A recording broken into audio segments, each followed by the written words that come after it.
तो दोस्तों स्वागत है आप सभी का हमारे चैनल की एक और कमाल की वीडियो के अंदर। आज की इस वीडियो के अंदर हम बात करने जा रहे हैं सीक्रेट इन्वेजन कॉमिक सीरीज के 5th एपिसोड के बारे में। और इसीलिए अगर आप सभी ने अभी तक इसके पहले के एपिसोड्स को नहीं देखा है, ये आपको पिछले एपिसोड्स की स्टोरी नहीं पता है, तो फिर आप हमारे चैनल में जाकर सीक्रेट इन्वेजन टीवी सीरीज के सारे पार्ट्स के ऊपर एक्सप्लेनेशन वीडियोस देख सकते हैं। इसके साथ ही अगर आप सभी को ये वीडियो पसंद आती है तो आप इस वीडियो को लाइक भी जरूर करिए, और वीडियो को लाइक करने के साथ साथ आप सभी इस वीडियो के ऊपर कमेंट भी करिए। साथ ही साथ आप इसके अगले पार्ट के लिए कितना एक्साइटेड हैं ये भी आप मुझे कमेंट्स में जरूर बताना। तो फिर आइए अब हम बिना किसी देरी के आज की इस कमाल की वीडियो को स्टार्ट करते हैं और जानते हैं story secret invasion TV series के। जहाँ पर इसका पिछला एपिसोड खत्म हुआ था, जहां हमने ये देखा था कि ग्रेविक अपने स्क्रल साथियों के साथ मिलकर यूएस प्रेसिडेंट के ऊपर हमला कर देता है और उसी अटैक की वजह से यूएस के प्रेसिडेंट बहुत ज्यादा जख्मी हो जाते हैं। लेकिन निक फ्यूरी किसी तरह से प्रेसिडेंट को बचा लेता है और एपिसोड की स्टार्टिंग में ही वो प्रेसिडेंट को सीधा ले जाकर हॉस्पिटल में भर्ती कर देता है, जहां पर प्रेसिडेंट का ट्रीटमेंट स्टार्ट कर दिया जाता है।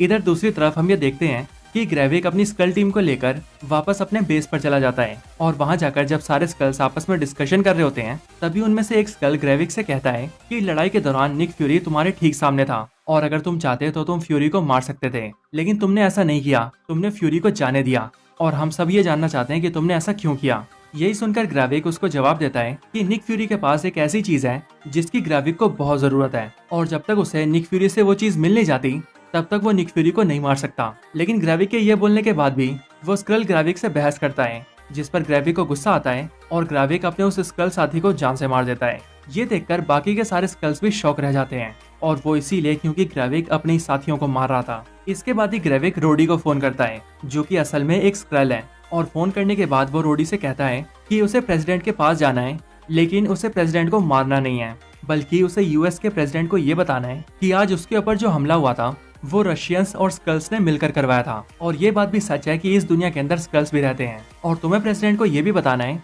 कि रशिया स्कल्स को पनाह दे रहा है और वो उन्हें अपने देश में रखकर उनकी मदद से यूएसए के ऊपर हमला कर रहा है, लेकिन अनऑफिशियली। और इसीलिए इससे पहले कि रशिया स्कल्स के साथ मिलकर यूएसए को बर्बाद कर दे, हमें इसका जवाब देना होगा और स्कल्स का खात्मा करना होगा। ग्रेविक की ये सारी बातें सुनने के बाद रोडी सीधा हॉस्पिटल जाता है, जहाँ पहुँचते उसकी मुलाकात निक फ्यूरी से होती है। लेकिन रोडी को देखते ही निक फ्यूरी उस पर बंदूक तान देता है और वो उससे कहता है कि मैं तुझे यहीं पर मारकर तेरी असलियत सबको दिखा दूंगा। लेकिन रोडी, जो कि असल में एक स्क्रल है, वो निक फ्यूरी से कहता है कि अगर तुमने मुझे यहाँ पर मारा तो तुम भी मारे जाओगे, इसलिए तुम मेरा कुछ नहीं बिगाड़ सकते। और रही बात तुम्हारी, तो जो क्लिप मैंने तुम्हें दिखाई दी, यानी कि वही क्लिप जिसके अंदर ये दिखाया जा रहा है कि तुमने अपनी साथी मारिया हिल को जान से मारा है, वो क्लिप अब मैं बहुत ही जल्द पूरी दुनिया के अंदर वायरल कर दूंगा, जिसके बाद तुम्हारा कहीं भी छुपना मुश्किल हो जाएगा और पूरी दुनिया तुमसे नफरत करेगी। ये सब सुनने के बाद निक फ्यूरी वहाँ से चला जाता है। इधर स्कल्स के बेस के अंदर हम सब ये देखते हैं कि स्क्रल बेस के कुछ स्कल्स एक साथ मिलकर ग्रेविक के ऊपर अटैक कर देते हैं, और वो इसीलिए क्योंकि उन सभी को ये पता लग चुका था कि ग्रेविक यूएस के द्वारा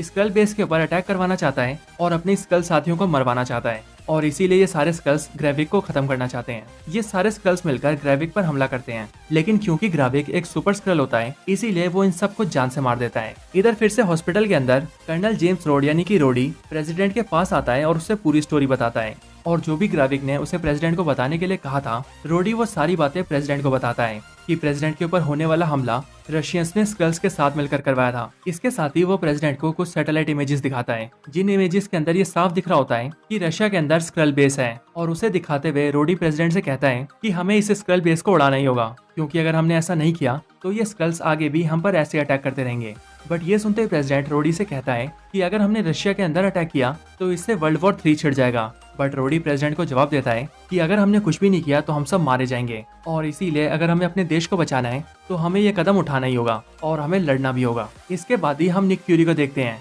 जो कि सीधा जाकर टेलोस की बेटी गाया से मिलता है, जहाँ पर गाया फ्यूरी से कहती है कि वो अपने पिता का अंतिम संस्कार करना चाहती है, और इसीलिए फ्यूरी उससे कहता है कि वो जाकर उसकी वाइफ से मिले, क्योंकि इस काम में उसकी वाइफ उसका साथ देगी। इसके बाद ही गाया फ्यूरी की वाइफ के पास जाती है, जिसके बाद वो दोनों मिलकर टेलोस का अंतिम संस्कार करते हैं, और फिर फ्यूरी की वाइफ गाया को अपने घर ले आती है। इसके बाद ही हमें लंदन का सीन दिखाया जाता है, जहाँ पर हम ये देखते हैं कि ब्रिटेन की एजेंट सोनिया सीधा अपने ऑफिस जाती है और वहाँ जाकर अपने सीनियर के रूम में घुस जाती है, और वहाँ पहुँचते ही वो सीधा उस पर गोली चला देती है, और वो इसीलिए क्योंकि वो ये जान चुकी थी कि उसका सीनियर ऑफिसर एक स्क्रल है, और इसीलिए वो अपने सीनियर ऑफिसर को खत्म कर देती है, और उसके बाद से ही वो खुद ही सीनियर बन जाती है। इसके बाद ही सोनिया को ये पता लगता है कि एक फीमेल स्क्रल साइंटिस्ट का रूप लेकर कुछ ऐसी चीजों के ऊपर रिसर्च कर रही है जिनसे काफी डेंजरस चीजें बनाई जा सकती हैं, और ये सब वो ग्रेविक के कहने पर कर रही है ताकि वो इन चीजों की मदद से ग्रेविक की हेल्प कर सके। ये पता लगता ही सोनिया अपनी टीम के साथ जाकर सीधा उस स्क्रल के घर पर पहुंचती है और उसके पूरे लैब को जला देती है ताकि वो फीमेल स्क्रल ग्रेविक की कोई मदद न कर पाए। लेकिन इसी मुठभेड़ के अंदर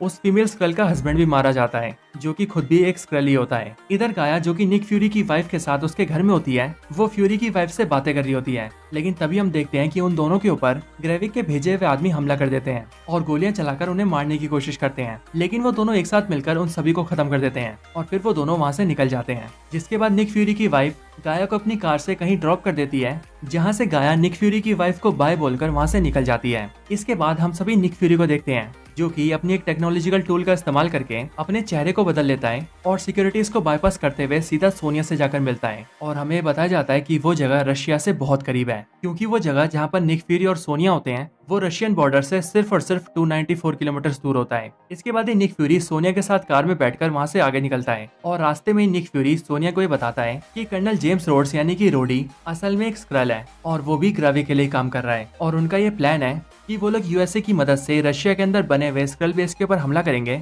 और रशिया को काफी नुकसान पहुंचाएंगे, जिससे कि रशिया को ऐसा लगे कि ये अटैक यूएसए ने जानबूझकर किया है और फिर इसी वजह से यूएसए और रशिया के बीच फाइट स्टार्ट हो जाए और पूरी दुनिया में वर्ल्ड वॉर 3 छिड़ जाए और इसका फायदा उठाकर स्क्रल्स पूरी दुनिया के ऊपर टेक ओवर कर लें। लेकिन ग्रेविक ये जानता है कि इस चीज में दुनिया के सुपर हीरोज यानी कि एवेंजर्स उसे रोकेंगे और इसीलिए एवेंजर्स उसका कुछ ना बिगाड़ पाए। इसीलिए वो मुझसे एक चीज चाहता है, एक ऐसी चीज जो कि बहुत खास है और उस खास चीज का नाम है द हार्वेस्ट। ये सुनते ही सोनिया निक फ्यूरी से पूछती है कि तुम्हारी बताई हुई मुझे सारी बातें समझ आ गई हैं, लेकिन बस तुम मुझे ये बताओ कि आखिर ये द हार्वेस्ट क्या है। ये सुनते ही निक फ्यूरी सोनिया को ये बताता है कि हमारी दुनिया के अंदर अब तक बहुत से बड़े खतरे आ चुके हैं, लेकिन हमारी दुनिया के सुपर हीरोज ने हर खतरे का सामना किया है और उन खतरों को रोकने के लिए उन्होंने अपना खून भी बहाया है। यहाँ तक कि कैरल डेनवर्स जो कि कैप्टन मार्वल है उसने भी अपना खून बहाया है। लेकिन जब मैंने सुपर हीरोज के खून जंग की मैदानों में गिरते हुए देखे तब मैंने उनके डीएनए को इकट्ठा करने के बारे में सोचा और इसीलिए मैंने कुछ खास और स्पेशल स्क्रल्स को लेकर एक ऐसी टीम बनाई जो कि जगह जगह जाकर उन सभी सुपर हीरोज के खून को इकट्ठा कर पाते। और सही बताऊं तो उन स्क्रल्स की टीम का लीडर ग्रेविक था और इसीलिए पूरी दुनिया के अंदर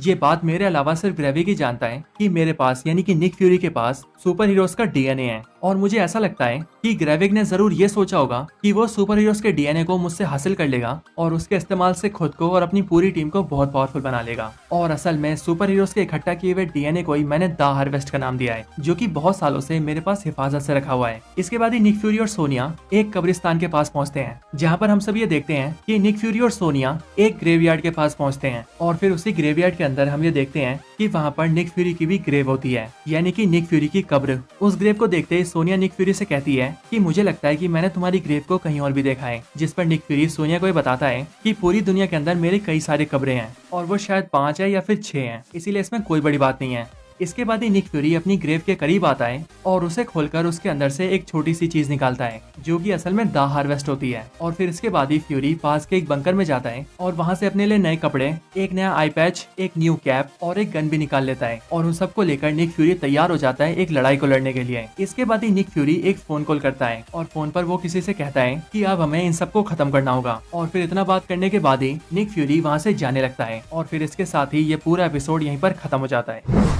तो दोस्तों यही थी video secret invasion TV series के 5th एपिसोड के ऊपर। आप सभी को ये वीडियो और इस एपिसोड का एक्सप्लेनेशन कैसा लगा ये आप मुझे कमेंट्स में जरूर बताएं और आप सभी मुझे ये भी बताएं कि आप सब इसके अगले पार्ट के लिए कितना एक्साइटेड हैं। इसका अगला पार्ट इस पूरी सीरीज का फिनाले है, इसीलिए मैं आप सभी से रिक्वेस्ट करता हूँ कि आप इसके फाइनल पार्ट को जरूर देखें और इसके फाइनल पार्ट की स्टोरी को समझने के लिए आप इसके पहले के सारे पार्ट्स की स्टोरी को भी जरूर जान लें। बाकी सारी वीडियोस का लिंक इसी वीडियो के डिस्क्रिप्शन में है। अदरवाइज हमारे चैनल के अंदर तो सारी वीडियोस अवेलेबल ही हैं, तो जाइए और उन सारी वीडियोस को वॉच करिए। तो बस आज की इस वीडियो में इतना ही। इस वीडियो को यहीं पर एंड करते हैं। वीडियो पसंद आई हो तो लाइक करें, चैनल को सब्सक्राइब नहीं किया तो अभी के अभी सब्सक्राइब करें। बाकी वीडियो को शेयर करना चाहते हैं तो इसे अपने दोस्तों के साथ शेयर भी जरूर करें और आप सभी इसी तरह से हंसते और मुस्कुराते रहें। बाकी मैं आप सबसे मिलता हूँ ऐसे किसी और बेहतरीन वीडियो में, तब तक के लिए गुड बाय।